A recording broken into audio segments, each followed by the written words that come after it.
जिलाधिकारी महोदय को दिल से धन्यवाद कि उन्होंने इस तरीके का कार्यक्रम किया। आर्टिस्ट हैं, उन्होंने कहा हाँ। यार क्या बात करी आपने।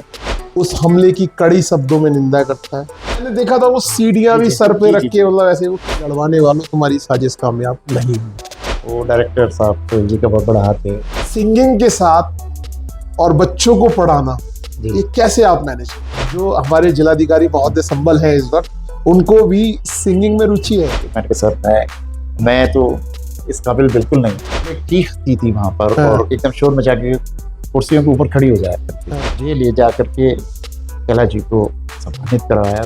उनका मिलना जैसे ख्वाब हो गया। पद संभले वासी, एकदम रफी साहब की आवाज कहीं से आ रही। हमारे लालू जी, प्रभात जी, सत्येंद्र जी, शशिकांत जी। शिक्षा के क्षेत्र में कुछ क्रांति आए। राष्ट्र धर्म के है पोषक। मेला आता है चंदौसी के अंदर, मेला गणेश चौथ चंदौसी। राज्य सरकार की तरफ से उसको उन्होंने आगे बढ़ाया। शिक्षा के क्षेत्र में तो बहुत बड़ा काम कर रहे हैं। बाइक पे बैठ के जी खेतों में चले जाते हैं, किसानों के साथ काम करते हैं। जिलाधिकारी की तरफ से चला या राज्य सरकार की तरफ? चीज को ठान लेते हैं हाँ, तो वो बिल्कुल मतलब उसको करके ही छोड़ते हैं। करना नहीं चाहता, लेकिन आदेश है। जिलाधिकारी महोदय हैं जी जी, डॉक्टर राजेंद्र सिंह जी। क्या कुछ अधिकारियों की तरफ से आपको निर्देश दिया गया हो कि बढ़ावा दीजिए? इस एल्बम का कुछ रिस्पांस मिला? मैं अपनी आवाज सुनता था तब लगता था यार अरे ये गाने इस तरह से रिकॉर्ड होते हैं। एक तरफ आपका शौक, जी जी जी, और एक तरफ आपकी ड्यूटी और जिम्मेदारी। जब रिकॉर्ड किया तो मतलब बड़ा अजीब सा लगा, क्योंकि कभी सुना ही नहीं अपनी आवाज। मोहम्मद शामीन उनका नाम था। पहली म्यूजिक एल्बम कब आई थी और उसका क्या नाम था? लेकिन अधिकतर लोग आपको चंदौसी का ही जानते हैं। धीरे धीरे मैं छुप छुप के मतलब रात में वैसे लेट नाइट पहुंचता था। वहाँ से आपकी शुरुआत हुई, तो फादर ने फिर कैसा रिस्पांस दिया उस गाने में? कितनी एज की बात होगी? तो हमारे हिंदू आराध्य हमारे देवता हैं श्री कृष्ण जी। श्री कृष्ण जी को फॉलो करते थे, लेकिन वही गाना क्यों सिलेक्ट? बात सिंगिंग की कहाँ से हुई? मैं गुनगुना रहा था घर में और मुझे पता नहीं था कि फादर चले गए। यशोमती मैया से बोले नंद लाला, राधा की गोरी मैं क्यों काला। संगीत की दुनिया में जो आपकी एंट्री हुई तो वहां से हुई, पैर थे रखने लगते हैं। क्योंकि मेरी पढ़ाई उस वक्त चल रही थी। सुबह बजाते थे? मुझे विरासत में एक्चुअली मिला है, तो फ्लूट जब भी बजाते थे सुबह में 4 बजे। तो शुरुआत में सबसे पहले यहीं से शुरू करूंगा कि शुरुआत सिंगिंग की कहाँ से हुई? बहुत बहुत शुक्रिया सोहेल साहब, क्योंकि बहुत दिनों से हम लोग एक दूसरे को समय के लिए टाल रहे थे, क्योंकि मसरूफियत इतनी थी। बिल्कुल बिल्कुल, कि जिसकी वजह से हम लोग चूंकि एक साथ इकट्ठे नहीं हो पा रहे थे। जी जी। तो जैसा आपने कहा कि ये संगीत का सफ़र कहाँ से शुरू हुआ आपका, तो एक्चुअली मैं बताना चाहता हूँ आपको, बिल्कुल फ्लैशबैक में ले जाना चाहता हूँ कि संगीत मुझे विरासत में एक्चुअली मिला है। अच्छा। और मेरे मरहूम वालिद साहब अच्छा, जमालुद्दीन खां, तो वो भी सिंगर थे? सिंगर भी थे। एक्चुअली क्या है कि वो बहुत बड़े संगीत यानी म्यूजिक प्रेमी थे। और एक शिक्षक भी कहा जाए उनको संगीत का, तो बहुत बड़ी बात है।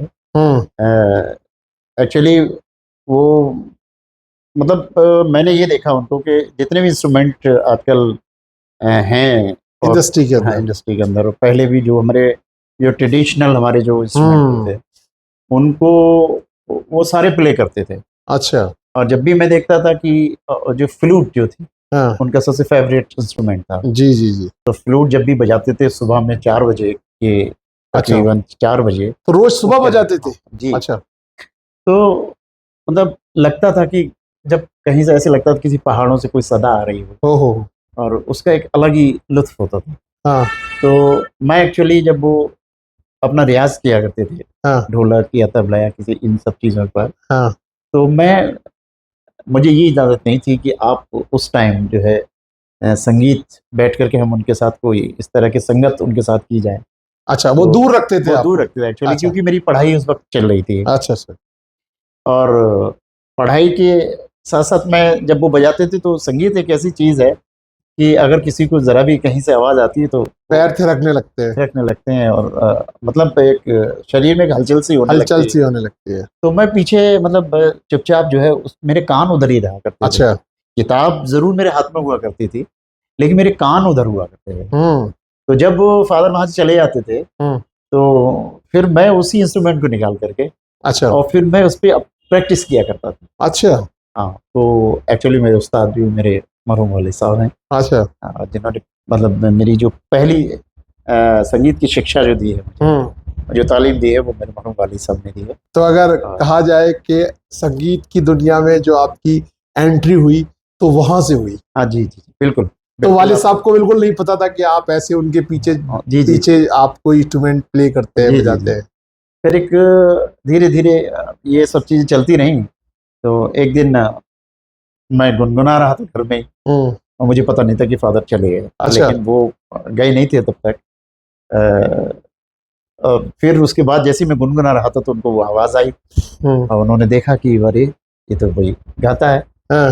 तो फिर फादर ने मुझे सबसे पहले स्टेज ज्वाइन कराया। अच्छा, आपके फादर आपको खुद स्टेज ज्वाइन कराने के लिए लेकर के गए। अच्छा, जब गाता है तो खुल के गाओ आप, हाँ आइए। तो मुझे पहले बार याद है गीत था यशोमती मैया से बोले नंद लाला, अच्छा, राधा की गोरी मैं क्यों काला। तो ये इस गीत से मेरी शुरुआत हुई थी सिंगिंग की। क्या बात है। राशिद खान साहब और गीत की शुरुआत हुई कौन से गीत से? यशोमती मैया से बोले नंद लाला, राधा की गोरी मैं क्यों काला। ये हमारा असली हिंदुस्तान है और इस हिंदुस्तान में हम सब कैसे रहते हैं, राशिद खान साहब ने अभी हमें बताया।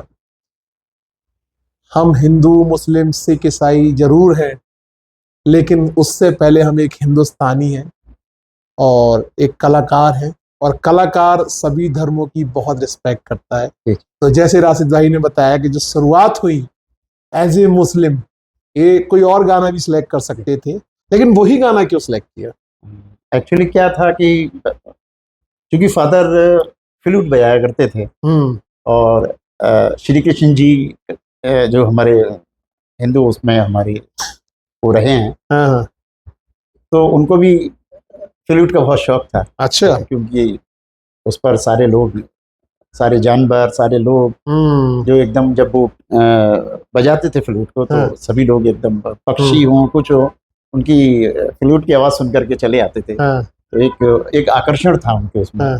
तो वो गाने में उसमें वो फ्लूट का ज्यादा रोल था। तो आप श्री कृष्णा जी को फॉलो करते थे या उनकी जो वो बांसुरी थी उसको फॉलो? हाँ, कैसे वो? नहीं, हाँ बिल्कुल। जब वो फ्लूट बजाते तो क्योंकि फादर को फ्लूट का बहुत शौक था और उनका फेवरेट इंस्ट्रूमेंट था। Yes yes. तो वो जब बजाया करते थे तो वो मुझे सीधा मेरा जो जहन जाता वो कि भाई जो हमारे हिंदू आराध्य हमारे देवता हैं श्री कृष्ण जी, उनकी फौरन मेरा ध्यान चला जाता था। तो फादर ने कहा कि यार आप, तो एक दिन ट्रांजिस्टर में, चूंकि उस टाइम ट्रांजिस्टर चला करते थे, तो ये गीत आ रहा था और फ्लूट उसमें चूंकि मेन उस इंस्ट्रूमेंट रहा है उस तो फिर मैंने ज्यादातर यही ध्यान दिया कि फादर का भी इसमें रोल हो जाएगा। ये जो आप बता रहे हो ये हुआ तो आपके फादर ने इसको प्ले किया इंस्ट्रूमेंट को? जी जी और आपने गाया? जी जी बिल्कुल। वाह, क्या नजारा होगा फिर। हाँ, तो मुझे मतलब वही पूरा सीन था। श्री कृष्ण जी वाला सीन मुझे याद आ गया कि फादर उधर अपना, अच्छा, वो बजा रहे थे, पकड़े भी ऐसे हुए थे? हाँ बिल्कुल। अच्छा, तब मतलब एक वही जहन में मेरे दौड़ रही थी। अच्छा, तो तभी से मेरी शुरुआत हुई। तो वो जो आपने गाना गाया उसके बाद में फादर ने क्या रिस्पांस दिया कि कितना फिर अच्छा गाया? क्या था कि वो मैं, चूंकि उस टाइम मेरा बचपन था। और ये कितनी एज की बात होगी? ये करीब मेरे ख्याल से 7-8 साल की मुश्किल से बात। तो 7-8 साल की उम्र से आप सिंगिंग में मतलब इंटरेस्ट रखते हैं। तो वहां से आपकी शुरुआत हुई। तो फादर ने फिर कैसा रिस्पांस दिया उस गाने पे? फादर ने फिर जब देखा कि ये बच्चा गा रहा है, मैं उस गीत को पूरा जब मैंने गा लिया उसको, तो लोगों ने बड़ा अप्रिशिएट किया उसको। और मतलब बहुत सराहा। तो फादर को अब चूंकि हर पिता को ये लगता है कि अगर उसका बच्चा सामने हो, यस यस, और जिसको सारी जनता जनार्दन अगर उसको अप्रिशिएट कर रही हो, तो उनको एक प्राउड फील होता है कि हमारा बच्चा है। जी। और इसने तो तभी से फिर उन्होंने कहा कि भाई देखिए, आप जब गाते हैं और गाने ही लगे हैं तो थोड़ा जो है अपना सीख लीजिए। अच्छा। और फिर वहां से मेरी शुरू, मतलब उन्होंने मोटिवेट कर दिया आपको। तो चूंकि हमें पता लगा था कि आपके फादर भी काफी टाइम पहले एक्सपायर हो गए थे, जी जी, तो जब आप 9 या 10 साल के थे, उसके बाद आपने फिर जब गाना स्टार्ट कर दिया, तो फिर कैसे मंचेस आपको मिलती थी?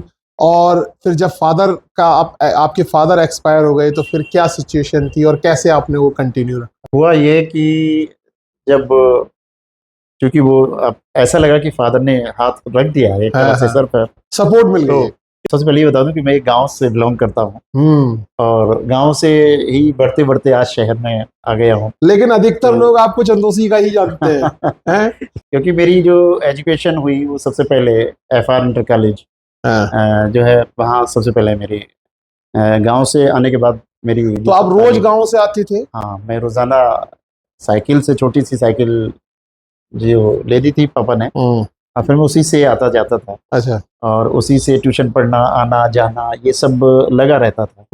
तो फिर मैं स्कूल में जैसे ही क्योंकि फंक्शन होते हैं, तो वहाँ स्कूल में जो है वो, जब मैंने देखा कि और लोग भी इसमें पार्टिसिपेट कर रहे हैं, तो मतलब बड़े डरते डरते हम लोगों ने, चूंकि टीचर होते थे तो उनसे डर तो लगता था। तो किसी ने कहा कि ये अच्छा गाते हैं, और कहा कि वो नाम उन्होंने लिखा दिया हमारा। तो हम लोग गए, हम लोगों ने वहाँ देखा, सारे स्टूडेंट्स ने और टीचर्स ने, और यार ये तो गा लेता है लड़का, बहुत अच्छा गाता है। फिर लोगों ने बड़ा अप्रिशिएट किया। धीरे धीरे वहाँ से फिर हमारी मंजिल आगे और बढ़ती चली गई।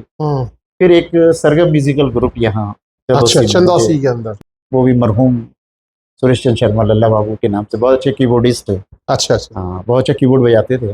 तो उन्होंने जब मुझे वहाँ कॉलेज वगैरह में देखा, तो उन्होंने मेरे को ऑफर किया कि आप आइए और शाम को हम लोग रिहर्सल करते हैं और आप इसको ज्वाइन कीजिए। तो मैंने कहा ठीक है।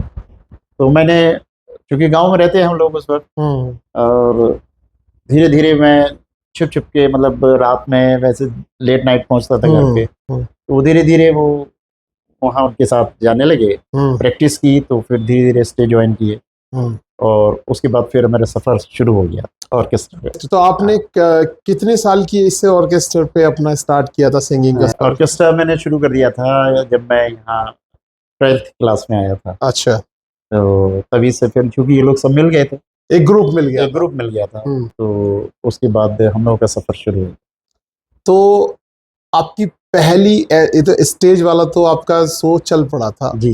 लेकिन कब आपको ऐसा लगा कि हाँ अब मुझे प्लेबैक करना चाहिए? तो आपकी पहली म्यूजिक एल्बम कब आई थी और उसका क्या नाम था? एक्चुअली जब हम देखा करते थे कि सभी उस जमाने में कैसेट का दौर होगा ना, आई थिंक जब कैसेट का दौर था, रिकॉर्ड प्लेयर थे पहले, तो उनको सुन सुन के हम सीखा, वो जो गोल वाले रिकॉर्ड हुआ करते थे। यस। उसके बाद ये टेप रिकॉर्डर आए। तो हमारे एक साथी थे जो कि ये मोटर मैकेनिक जो होते हैं, तो उनको बड़ा शौक था एक्चुअली। तो हमारे साथ ग्रुप में जाया करते थे। तो उन्होंने कहा कि यार हम आपकी आवाज़ रिकॉर्ड करना चाहते हैं। तो हमने कहा आवाज़ रिकॉर्ड किस चीज़ से करेंगे आप? कोई ऐसा वो तो इंस्ट्रूमेंट है नहीं। तो उन्होंने कहा कि आप उसकी फिक्र ना कीजिए। तो वो एक दिन उसको नया टेप रिकॉर्डर लेकर के आए। अच्छा। और लाने के बाद में उन्होंने, मोहम्मद शामीन उनका नाम था। अच्छा। तो वो अपने घर हमको ले गए प्रोग्राम खत्म होने के बाद में। अच्छा। बोले आइए आज आपको एक चीज़ दिखाते हैं। अच्छा। हम वहाँ चले गए उनके पास। और जब रात में उनके घर से, तो वो निकाल करके उसको लाई। अच्छा। नया टेप रिकॉर्डर। अच्छा, उन्होंने उसमें जो कैसेट लगते थे पहले, उस जैसे लगा करके उन्होंने बोले आप गाना गाइए। हमने गाने गाया, तो उन्होंने जब रिकॉर्ड किया तो मतलब बड़ा अजीब सा लगा, क्योंकि कभी सुना ही नहीं अपनी आवाज़। जब उन्होंने उसको रिकॉर्ड किया तो बड़ा अच्छा लगने लगा। और धीरे धीरे फिर वो और लोगों से, फिर धीरे धीरे ये सफ़र आगे बढ़ता गया और लोगों से जान पहचान होने लगी। तो धीरे धीरे जो इस तरह से रिकॉर्डिंग की शुरुआत हुई। फिर हम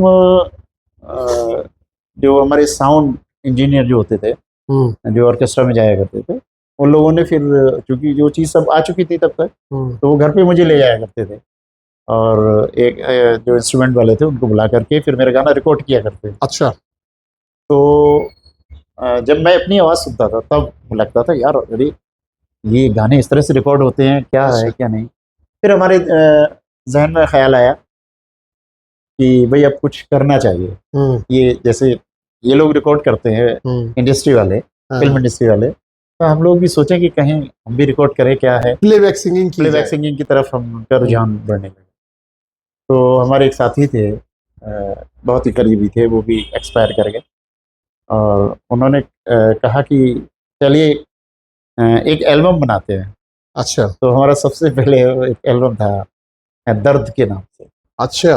हाँ, तो और पहले तो म्यूजिक वीडियोस में बहुत सारे एल्बम्स में बहुत सारे गाने हुआ करते थे। जी। आज तो सिंगल म्यूजिक वीडियोस आ रही है। बिल्कुल। तो आपकी उस म्यूजिक वीडियो एल्बम में कितने गाने थे? तो 10 गाने थे। ओहो, और सब आप ही ने गाए थे? और मैंने ही गाए थे। तो ड्यूट थे या सिंगल थे? सिंगल, सोलो थे वो सारे। सोलो सॉन्ग थे वो। तो धीरे धीरे फिर और आगे सफर बढ़ा और नई नई टेक्नोलॉजी आई। तो उस एल्बम का कुछ रिस्पांस मिला? पसंद आई थी बहुत ज़्यादा, क्योंकि उसमें कुछ शादी के सॉन्ग्स थे, कुछ जुदाई के थे, तो जो नए युवा पीढ़ी होती थी उसको बड़ा तो कुछ उसके कुछ उस एल्बम के कुछ गाना कोई याद है? एक्चुअली वो काफी दिन हो गए तो मेरे को तो गाने भूल बड़े सिंगरों का ये होता है, इतने गाने गा लिए अपने ही एल्बम के गाने भूल गए वो। तो वो दर्द मैं अगर हमें सुनने मतलब हम सुनना चाहें तो वो कहीं मिल सकती है? वो नहीं मिलेगी, जरूर मिलेगी।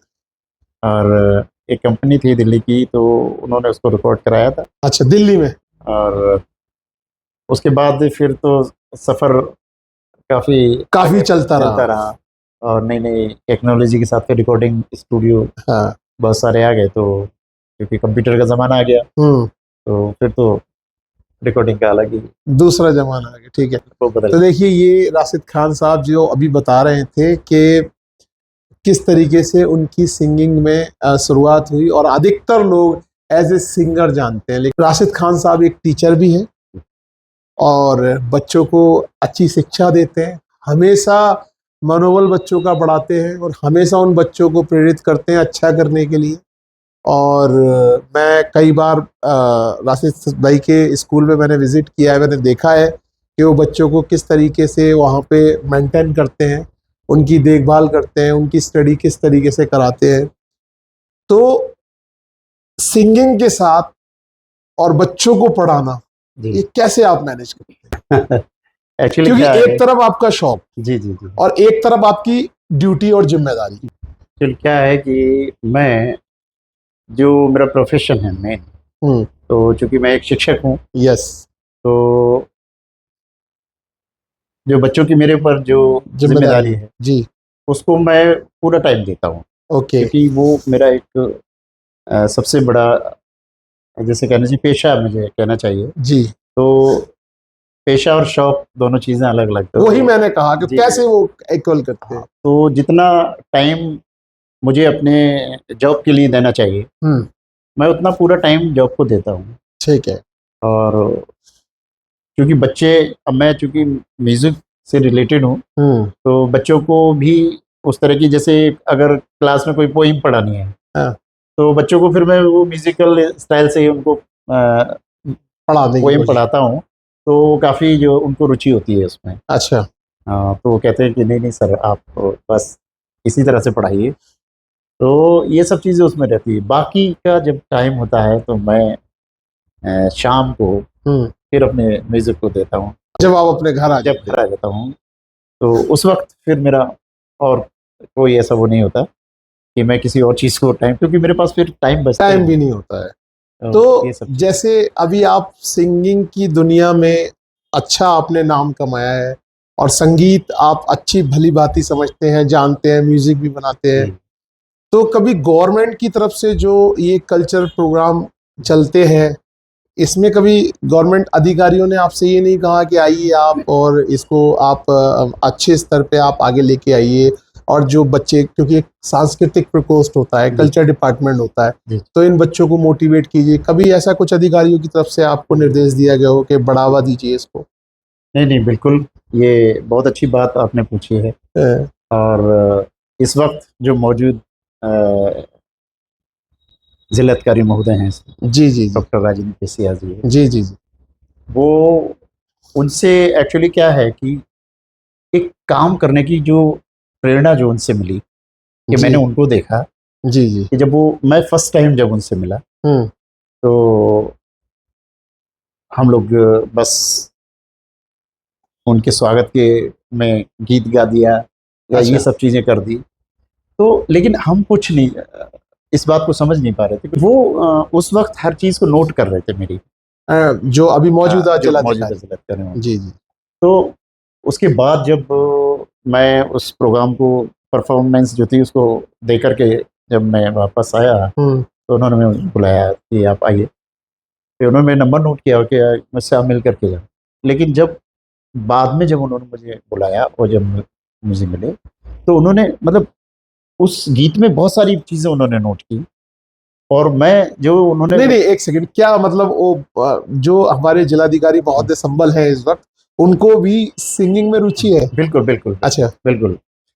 तो उन्होंने उस चीज़ को नोट किया और मुझसे बोले कि आपकी आवाज़ बहुत प्यारी है, अच्छा। आप बहुत अच्छा गाते हो। आप इस दिन आप मेरे को मिली। अच्छा।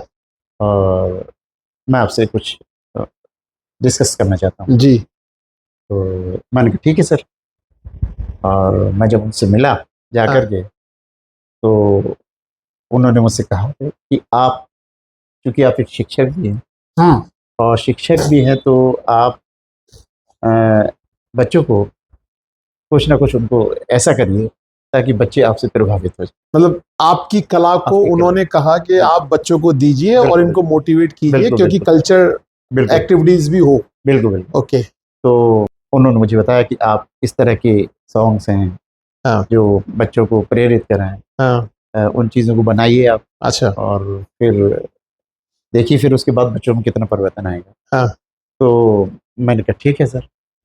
अब हम तो एक्चुअली उस चीज़ को थोड़ा सा, मैं तो लापरवाही कर गया। लेकिन उनकी सर की ये बात देखी कि वो उस चीज़ को नहीं भूले। वो अच्छा। मैंने ये देखा उनके अंदर एक, कि जिस चीज़ को ठान लेते हैं, तो वो बिल्कुल मतलब उसको करके ही छोड़ते हैं। ये आप बिल्कुल ठीक बोल रहे हो। मैंने काफी वीडियोस उनकी देखी हैं। कई बार वो बाइक पे बैठ के खेतों में चले जाते हैं, किसानों के साथ काम करते हैं। कई बार मतलब वो मैं देखता हूँ अलग अलग डिपार्टमेंट में जाके खुद अपना मतलब वो प्रेजेंट वहां दर्ज कराते हैं कि भाई अगर आप, ठीक है मैं जिलाधिकारी हूँ लेकिन मैं आपके साथ कदम से कदम मिला के चल रहा हूँ।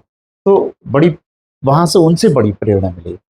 और लगा कि वो कहते हैं कि नहीं, जो काम करने से ही होगा, करिए इसको, तो उसका रिजल्ट 100% आएगा। तो उनसे इंस्पिरेशन हमको मिली। जो हमारे संबल जिले के जिलाधिकारी महोदय हैं, और उन्होंने एक यहाँ पे संबल करके कुछ वो कराया था। नहीं, वो उस पे मैं आ रहा हूँ, संबल महोत्सव कराया था। वो संबल महोत्सव कराया था। आई थिंक मैं समझता हूँ कि ये पहली बार हुआ था। और उसमें बॉलीवुड के हमारे कैलाश खेर साहब आए थे और राशिद खान साहब मैंने देखा था। आई थिंक मैं मुंबई में ही था उस वक्त। तो राशिद खान साहब मंच पे थे और एक गाना आपसे बनवाया था, संबल शिक्षक गीत। तो वो क्या कॉम्बिनेशन था, उसके बारे में थोड़ा बताइए। एक्चुअली क्या था कि प्रोग्राम बड़ा पीक पे था आदरणीय कैलाश जी का। तो सर ने, चूंकि सर शिक्षक भी रहे हैं अच्छा इससे पहले, और शिक्षा पे उनका बहुत बड़ा जोर है। मतलब वो चाहते हैं कि शिक्षा से ही, उन्होंने कहा कि शिक्षा के क्षेत्र में कुछ क्रांति आए। बिल्कुल बिल्कुल। यस।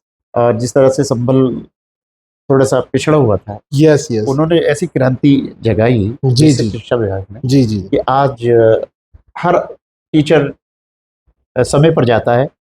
और अभी जो पीएम श्री, संबल श्री, ये जो स्कूल उन्होंने बनाए हैं, और मतलब एकदम सारे स्कूल की कायाकल्प कर दिए उन्होंने। इतने अच्छे स्कूल करा दिए। अच्छा।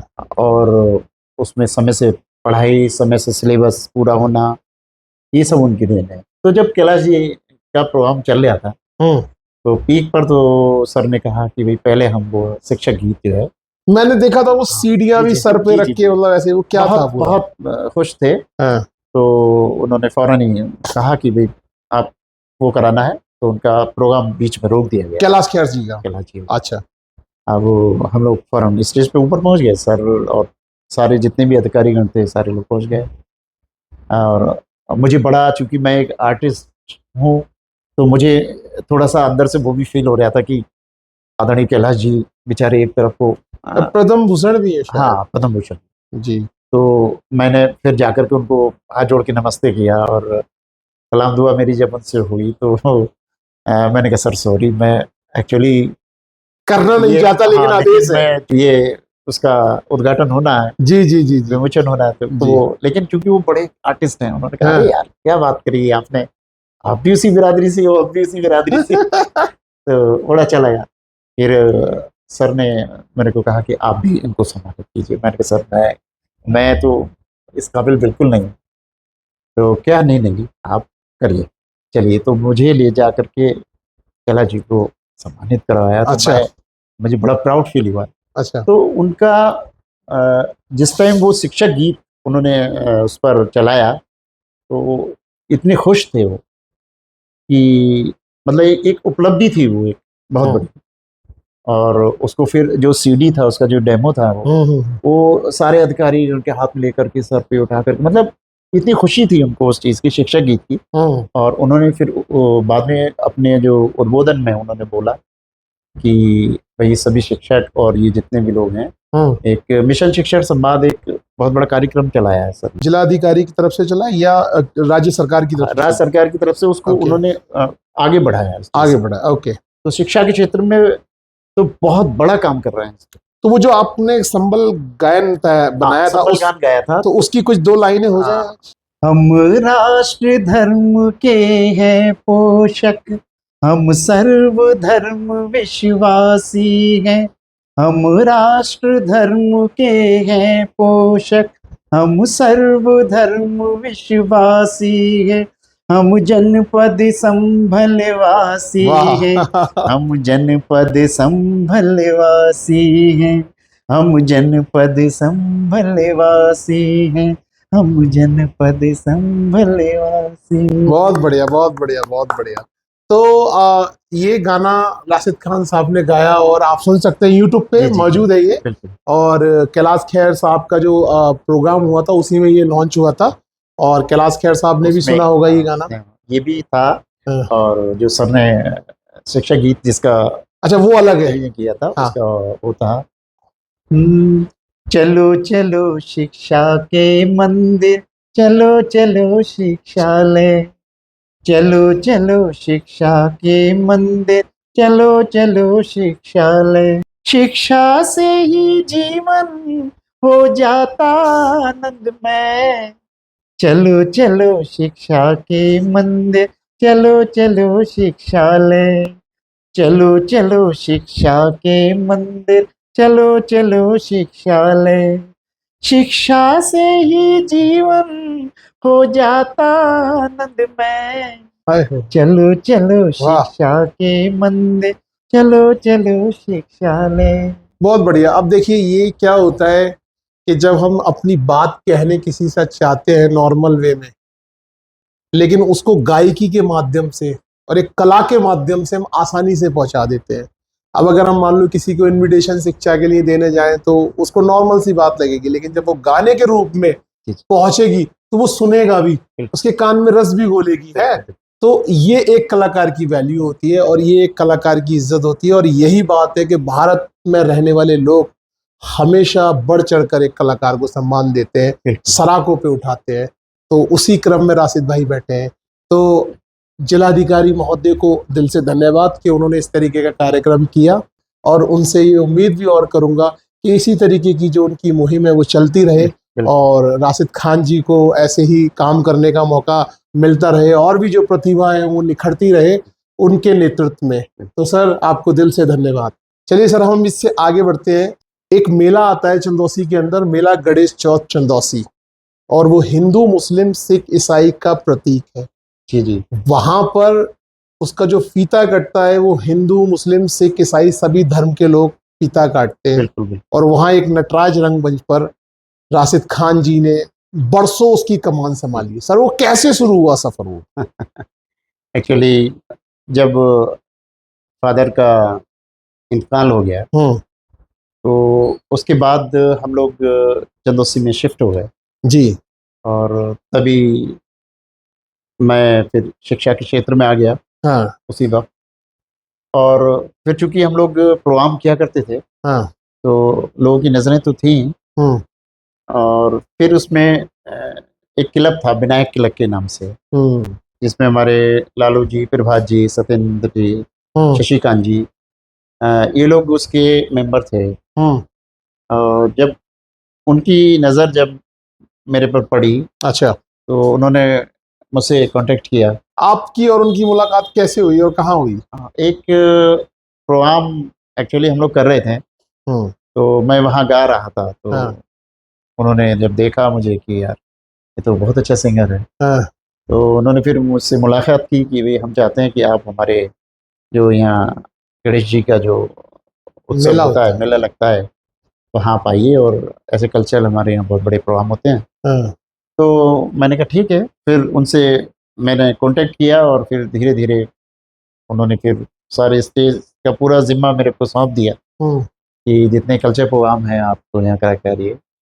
तो वहाँ से इस तरह से मेरी वहाँ शुरुआत हुई और फिर मैंने कम से कम 20 साल 25 साल वहाँ गुजारे हैं, नटराज रंगमंच पर।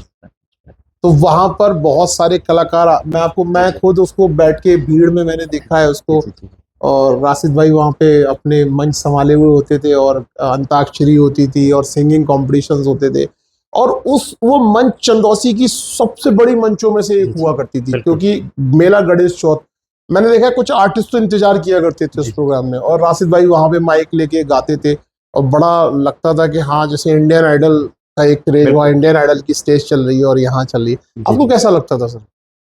एक्चुअली बड़ा, चूंकि गांव से हम लोग आए हुए थे, और एकदम इतना बड़ा स्टेज और इतनी सारी गैदरिंग, इतनी सारी भीड़ देखने को मिलती थी, तो जब उन लोगों का जो रेस्पॉन्स होता था, तो मतलब जब मैं सीधा स्टेज पे जब जाता था, तो मेरी एंट्री होने से पहले ही जब मेरी आवाज़ सुनते थे वो लोग, पीछे से हम लोग बैकग्राउंड से आते थे, तो पब्लिक चीखती थी वहां पर और एकदम शोर मचा के कुर्सियों के ऊपर खड़ी हो जाया करती थी। तो उस वक्त ऐसे लगता था कि हम पता नहीं कितने बड़े स्टार हो तो एक वो जो एक खुशी मिलती थी लोगों की, जो उनका प्यार मिलता था, वो मेरे लिए बहुत बड़ी चीज। बिल्कुल बिल्कुल, एक कलाकार को और क्या चाहिए, उसको चाहिए लोगों की तालियां, लोगों की वाहवाही।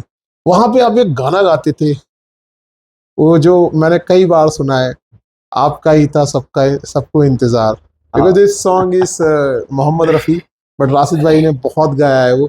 मैं चाहूंगा 2 लाइनें उस गाने की हो जाए। जी जी बिल्कुल। आपका ही था सबको इंतजार, आपके लिए दिल था बेकरार, हवाएं घटाएं फिजाएं, गुलशन में फूलों ने झूलों ने ली झूम के अंगड़ाई, आप आए बाहर आए हो, सारे ज़माने पे मौसम सुहाने पे, इस दिल दीवाने पे थी वीरानी सी छाई, आप आए बाहर आए हो। बहुत बढ़िया, बहुत बढ़िया। तो दोस्तों आप यकीन मानिए, जब ये आवाज मैं ऑर्केस्ट्रा पे सुनता था राशिद भाई की, तो ऐसा लगता था कि किसी ने मोहम्मद रफी साहब का टेप बजा दिया, और बहुत मतलब लगता ही नहीं था कि राशिद भाई गा रहे हैं, क्योंकि इतनी प्यारी साउंड, इतनी प्यारी भाई साहब की आवाज और इतनी प्यारी ऑडियंस, और बहुत मतलब प्यार देती। तो हमको भी लगता था यार कभी हम भी उस स्टेज पे जाके खड़े हों। फिर खैर भाई साहब को देख देख के हमें बड़ा अच्छा लगता था। तो नटराज रंगमंच पे भाई साहब ने पूरे 20 साल दिए, और वहाँ पे आपका काफी सर्किल भी बना। जी जी। क्या थोड़ा सा कुछ एक आध किस्सा वहाँ की यादगार बताइए। एक्चुअली हुआ क्या कि एक बार हम लोग सब बैठे थे, स्टेज पर ही कार्यक्रम चल रहा था, तो अचानक ही भीड़ में से, मतलब कहते हैं ना कि कला किसी की मोहताज नहीं होती। जी जी। और ये पता नहीं लगता कि भीड़ में से कौन कलाकार है, बिल्कुल, या कौन उसको सही तरह से जानता है या नहीं जानता है। जी जी जी। तो एक किस्सा है ये कि हम लोग प्रोग्राम चल रहा था, बहुत पीक पे प्रोग्राम था, तो बीच में से एक अ, दिव्यांग थे, मतलब अपंग थे, पैर उनका खराब था थोड़ा सा। यस। और तो अचानक ही उन्होंने कहा कि मैं गीत गाना चाहता हूँ। अच्छा। और मैं उस वक्त एंकरिंग कर रहा था, माइक मेरे हाथ में था। तो मैंने कहा, और लोग बोले कि अरे अभी छोड़ो ये नहीं, लेकिन मैंने, क्योंकि मेरे अंदर कलाकार जाग रहा था, जी जी जी जी। और मैं सोच रहा था कि नहीं, मैं इनको मौका ज़रूर दूंगा एक बार। तो मैंने उनसे कहा ठीक है, मैं उनके पास गया, मैंने उनसे कहा कि बताइए आप क्या करना चाहते हैं। तो बोले कि मैं 2 लफ्ज़ कहना चाहता हूँ। हाँ। तो मैंने कहा ठीक है। उन्होंने, उनको स्टेज पे लाया गया। तो आप यकीन मानिए, वो लड़का बाद में जब उससे परिचय हुआ, मतलब पहले तो उसने जब गाना गाया, और रफ़ी साहब का बहुत ही प्यारा गीत अच्छा उसने गाया, तो मतलब मैं क्या, जितने भी सारे लोग थे बड़े स्तब्ध रह गए, एकदम बड़े आश्चर्य चकित रह गए कि ये हुआ क्या। और मतलब मुझे तो ऐसा लगा जैसे कि पता नहीं, एकदम रफ़ी साहब की आवाज़ कहीं से आ रही। तो वो घटना हम लोगों के साथ हुई, तो मैंने फिर उस दिन से उनको फॉलो भी किया, अच्छा। और बहुत सी चीज़ मैंने उनसे सीखी। अरे वाह क्या तो बात। ये चूँकि सीखने का आदमी को रहना चाहिए कि हर ये उसकी जी जी जी। रहना चाहिए कि पता नहीं कौन कब एक कहाँ आर्टिस्ट मिल कभी जाए। भी मुकम्मल नहीं होता, बिल्कुल, बिल्कुल। वो हमेशा अधूरा जी, रहता जी, है। जी। तो ये तो थी राशिद खान साहब की यहाँ तक की जर्नी, और एक एपिसोड में तो ये कवर हो नहीं पाएगी। तो अभी हम मेरे ख्याल से 20% के आसपास पहुंचे, और एपिसोड अपने नजदीक पहुंच चुका है खत्म होने के बाद, तो थोड़ी सी हम चर्चा और करेंगे। जी। कितने गाने आपने प्लेबैक कर लिए होंगे आज तक? गाने तो एक्चुअली मुझे भी याद ही रहे। तो एक तलाश नाम की एल्बम भी आई थी आपकी। जी, जी, जी। फर्स्ट टाइम, क्योंकि जब कंप्यूटर का ज़माना आया, तो उसके हाँ, बाद चला। सीडियाँ चलती थी। जी, जी, जी। तो जैसे कि आपको पता ही है कि राशिद खान साहब ने बहुत सारे गाने प्लेबैक किए हैं, और मुझे भी फिर मौका मिला कि मैं राशिद भाई की आवाज़ को मतलब अपने डायरेक्शन में लेके आऊं। तो मैंने काफ़ी राशिद भाई के साथ गाने जी, हमने बिल्कुल, बिल्कुल। रिकॉर्ड किए, और हम स्टूडियो जाते थे, और मतलब पूरी पूरी रात हम वहाँ रहते थे, और वो गाने बड़े सराहे भी गए थे। और राशिद भाई के गाने गाए हुए वैसे तो मुझे बहुत पसंद है, और भी जो अदर गाने हैं, लेकिन एक गाना जो हमारे भाई मिस्टर राहुल राय गुप्ता जी ने लिखा था और राशिद भाई ने गाया था, वो गजल थी। मैं भाई को बताया, मैंने कहा ऐसे ऐसे ये गजल है और इसको हमें गाना बनाना है। हमने वो नैनीताल में शूट किया था, जी, जी। और उसका नाम था यादों का सिलसिला, और उसका बड़ा ही प्यारा म्यूजिक बना था, बिल्कुल। और बड़ा प्यारा राशिद भाई ने गाया था। उसकी 2 लाइनें मैं हमेशा, मुझे बड़ा अच्छा लगता है, मैं कभी खाली में बैठा होता हूँ वो गाना मैं सुनता हूँ। और प्लीज 2 लाइनें, उनका मिलना जैसे ख्वाब हो गया, यादों का सिलसिला बेहिसाब हो गया। जी, जी, बिल्कुल। और एक्चुअली क्या है कि वीडियो का जो मैं आप लोग को बता रहा हूँ कि हम तो ये सब चीज़ें जानते नहीं थे। तो ये सब डायरेक्टर साहब सोहेल जी की ही देन है कि जितने भी वीडियो और ये सब, हम उस दुनिया में थे ही नहीं एक्चुअली। तो ये उस फील्ड में हम मुझे लेकर के आए कि मेरी आवाज़ को इन्होंने प्लेबैक बना दिया, इन्होंने बना दिया मेरी नहीं आवाज़। नहीं, अरे बड़े भाई आप तो तो थे वैसे पहले। एक्चुअली ये बहुत बड़ा इनका योगदान है मेरे जीवन में रहा है। तो क्योंकि जो हकीकत है उसको झुठलाया नहीं जा सकता। तो उस गाने की 2 लाइन हो जाए। उनका मिलना जैसे ख्वाब हो गया, वाह।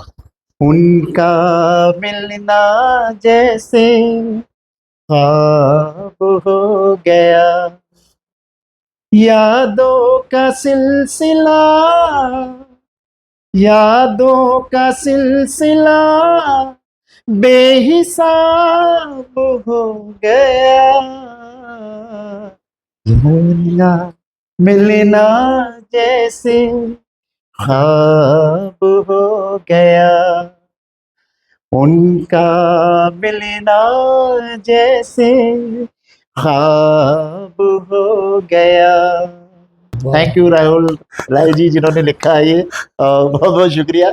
और सोहेल जी ने चूंकि बहुत मेहनत की इसमें, सबसे पहले तो ये है कि उन चीज़ों को, जो गज़लें थी, उनको यहाँ तक लाने में वो डायरेक्टर साहब सोहेल जी का बहुत बड़ा हाथ है। तो ये गाना राशिद भाई ने बहुत ही प्यारा गाया है। और मेरा मतलब, वो कहते हैं ना कि कोई बंदा पूछता है कि भाई आपका फेवरेट गाना कौन सा है, मैं हमेशा इस गाने को अपनी एक फेवरेट लिस्ट में रखता हूँ। तो मैं आपको बता दूं, एक स्टैंड अप कॉमेडी शो में मैं एज ए गेस्ट गया था वहां पे। तो अब जब मुझे बोलने का वहां पे मौका आया, मैंने कहा अब क्या बोलूं, इतनी कॉमेडी करके ये लोग चले गए, मैं क्या अब यहाँ पे बोलूं। मैंने कहा भाई मैं कुछ नहीं बोलता, मैं आप कहो तो मैं सिंगर तो नहीं हूँ बट मैं गाना आपको सुना सकता हूँ। मैंने वहां पे ये गाना गाया और कुछ लोगों ने मुझसे पूछा सर ये गाना किसका है, फिर मैंने कहा ये गाना मेरा है। तो उनको ऐसा लगा कि मैंने गाया। मैंने कहा नहीं मैंने नहीं गाया है, हमारे बड़े भाई है राशिद खान साहब, उन्होंने गाया है। राहुल साहब है हमारे भाई, उन्होंने लिखा है, मैंने इसको डायरेक्ट और कोरियोग्राफ किया है। कई लोगों ने उस गाने को अपने सेव लिस्ट होती है उसमें डाल लिया कि हम इसको रात को सुनेंगे। तो जब ये गाना हम सुनते हैं लगता ही नहीं कि कोई म्यूजिक एल्बम का, लगता है कि किसी फिल्म का गाना चल रहा है। और अभी इसी क्रम में अभी राशिद भाई का एक गाना और आने वाला है जो राशिद भाई ने गाया है और मैंने उसको डायरेक्ट किया है, हिंदू मुस्लिम सिख ईसाई एकता के ऊपर। उस गाने का नाम क्या है? सारे जहां के मालिक। सारे जहां के मालिक अभी गाना आने वाला है राशिद भाई का और हमारा। राशिद भाई ने गाया उसको, हमने उसको दिल्ली कुतुब मीनार पे हम सब मिलकर याद करें। तो अभी उस गाने को हम रिलीज करने वाले हैं जल्दी। तो भाई साहब ये तो हो गई सारी बात, अब हम अंत की तरफ चलते हैं। जी बिल्कुल। अभी हमारे देश में एक टेररिस्ट अटैक हुआ है और उसमें बेकसूर लोगों को मारा गया है। मैं निजी तौर पर, और मैं कहता हूं कि हर हिंदुस्तान का हर आम नागरिक उस हमले की कड़ी शब्दों में निंदा करता है। जी बिल्कुल। वहां पर मरने वाला एक एक व्यक्ति हमारा अपना था। बिल्कुल। वहां पर शहीद होने वाला एक एक व्यक्ति हमारी फैमिली का हिस्सा था। जी बिल्कुल। क्योंकि as a Indian, as a भारतीय, हम पूरा एक मतलब इकट्ठे होके रहते हैं। बिल्कुल। हमेशा हमने कभी फर्क नहीं समझा क्या हिंदू क्या मुस्लिम क्या सिख, लेकिन किन्हीं गलत लोगों की वो नापाक साजिश थी, उसको हम कभी कामयाब नहीं होने देंगे। मेरा हमेशा कहना है कि आतंकवाद के खिलाफ हम शुरू से थे, हैं और मरते दम तक रहेंगे। बिल्कुल। निर्दोषों का खून कोई भी बहाए हम उसके खिलाफ रहेंगे, चाहे वो कोई भी हो। तो वहां पर मरने वाले सभी शहीदों को हम दिल से याद करते हैं और उनकी फैमिलीज को हम उनके साथ खड़े हैं और ऊपर वाले से दुआ करते हैं कि वो उनके परिवार वालों को हौसला दे। तो भाई साहब उन परिवार वालों के लिए जो अपनी हमारे देश के लिए उन्होंने जान दे दी, मैं तो यही कहूंगा उन निर्दोषों का तो कोई कसूर ही नहीं था। उनके लिए कुछ श्रद्धांजलि के तौर पे हम कुछ अगर दे सके तो। जी जी बिल्कुल। ये बहुत ही दुखद घटना है और 140 करोड़ देशवासी जी इस घटना से बहुत ही व्यथित है, बहुत ही दुखद है और बहुत ही विचलित मन हुआ जिस दिन ये घटना हुई। और जो कि बहुत ही निंदनीय घटना है। जी। तो आपने मुझसे कहा है तो मैं इस पर एक आदरणीय जगदीश सिंह जी की गज़ल है जी, उसके चंद वो मैं आपको सुनाता हूँ। बिल्कुल बिल्कुल। चिट्ठी न कोई संदेश हो,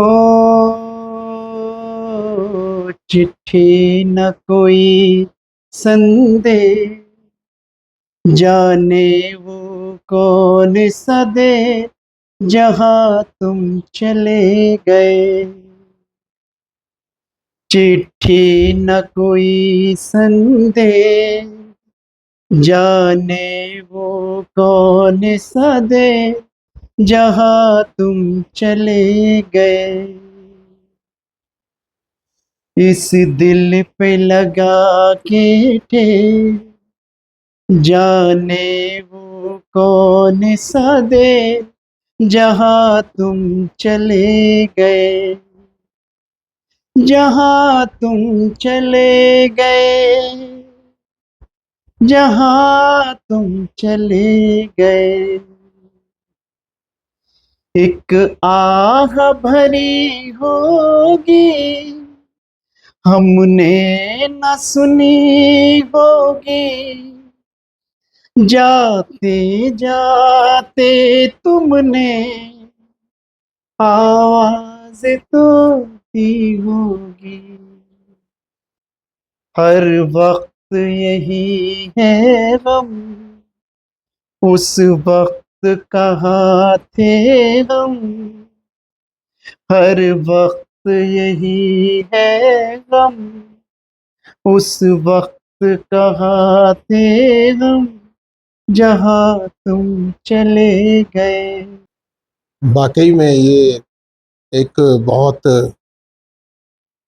हम उनके लिए दुआ कर सकते हैं और उनके परिवार वालों के साथ हम 140 करोड़ हिंदुस्तानी उनके साथ खड़े हैं, उनके सुख दुख में। उनके जो परिवार के सदस्य इस दुनिया से चले गए, उनको तो हम शायद वापस ना लौटा पाए, लेकिन हम उनके इस दुख भरे समय में उनके साथ खड़े हैं। उनके परिवार वालों को हम यही दुआ करेंगे ऊपर वाले से कि वो सब्र दे, हिम्मत दे, और हम 140 करोड़ देशवासी एक हैं, एक थे, एक रहेंगे। कुछ लोगों की नापाक हरकत थी ये हमें डिवाइड करने की, लेकिन हम कभी डिवाइड नहीं होंगे। जब जब भी कभी हमें हमारे वतन को जरूरत पड़ेगी, बिल्कुल हम सबसे आगे खड़े हुए दिखाई देंगे। जी। और ये हम डंके की चोट पे कहते हैं, हमें लड़वाने वालों तुम्हारी साजिश कामयाब नहीं हुई। तो राशिद भाई, हम इस अपने एपिसोड को यहाँ समाप्त करते हैं। मैं चाहूँगा कि आप भी कुछ यहाँ पे अपनी बात रखें, हमारे जो लोग वहाँ पर शहीद हुए थे उनके लिए और हमारी युवा पीढ़ी के लिए। मेरा तो यही संदेश है कि जितने भी लोग वहाँ शहीद हुए हैं, और बहुत ही वो दिव्य आत्माएं थी जो अनजान थी उस घटना से, तो मेरी एक श्रद्धांजलि जो मैंने उनको ये पेश की है इस गीत के माध्यम से। और मैं चाहूँगा कि वो जहाँ भी हों, ईश्वर उनकी आत्मा को शांति दे, और उनके जो घर वाले हैं उनको एक सब्र दे, एक शांति दे, और हमेशा वो जहाँ भी हों वो ईश्वर उनकी आत्मा को शांति दे। तो राशिद जी, जाते जाते हम बड़े इमोशनल हो गए। जी जी। और हो भी क्यों ना, क्योंकि वो भी हमारा परिवार था। राशिद खान साहब से बातें मुकम्मल नहीं हुई हैं, अभी तो एक छोटा सा हिस्सा छेड़ा था। कोशिश करेंगे कि अगले पॉडकास्ट में इनको दोबारा से लाएं और बातों पे चर्चा करें। तो सर, आपने अपना कीमती समय दिया, उसके लिए बहुत बहुत धन्यवाद। Thank you. बहुत बहुत शुक्रिया। और आप भी देखते रहिए हमारा पॉडकास्ट। अगले एपिसोड में एक और सेलिब्रिटी के साथ आपके साथ हाजिर होंगे। तब तक के लिए दीजिए मुझे इजाजत। जय हिंद।